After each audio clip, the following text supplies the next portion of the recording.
Hi,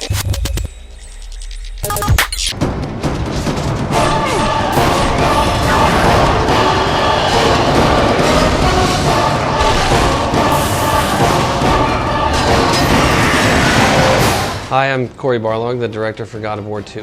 Where has the game come in the last months since E3? A long way. E3, we had the level in the Bog of Forgotten Souls that everybody had kind of seen, the nice little 30-minute demo. But we've done a lot to that level and also completed, the other 80% of the game in that period of time. So a lot of changes have happened in that time, and a lot of things that were sort of temporarily finished at the time have been completely finished up. So we're really focusing a lot on second playthrough being not just a throwaway. We're letting you carry over your abilities. You're going to be able to keep your weapons, your magic, and all of the orbs that you've collected. But you'll also be able to collect these urns of power throughout the game and use those to apply to your character on the second playthrough and give you different abilities. So lots of really cool things you're going to be able to do. The player will be able to mix and match those urns throughout the game.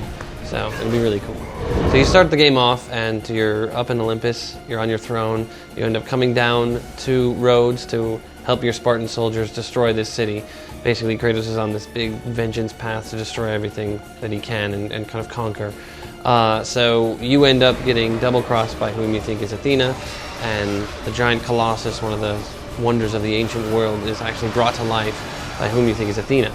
So most of the level, you're actually fighting this massive Statue of Liberty-sized Colossus being thrown and tossed around throughout the city as your powers have actually been removed from you right from the beginning of the game. Sometimes you're going to win, sometimes you're going to lose, but you're getting tossed around the city throughout the entire thing until you kind of have a final confrontation to destroy the beast.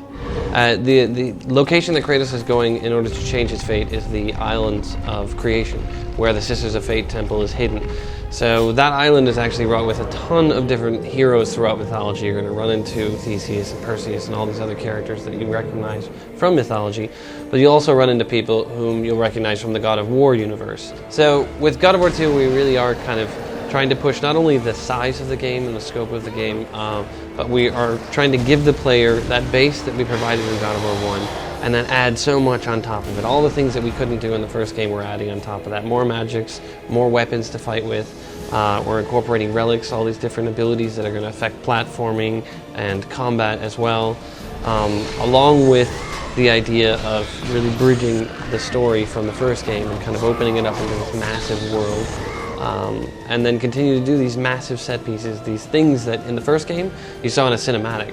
But now we're really kind of pushing the idea that you can navigate on these things now, giant titans that you're actually going to be climbing on in real-time gameplay. So it's pretty exciting. And we're going to be releasing in March, mid-March. March 13th, 2007, that's awesome. Like, doing the game.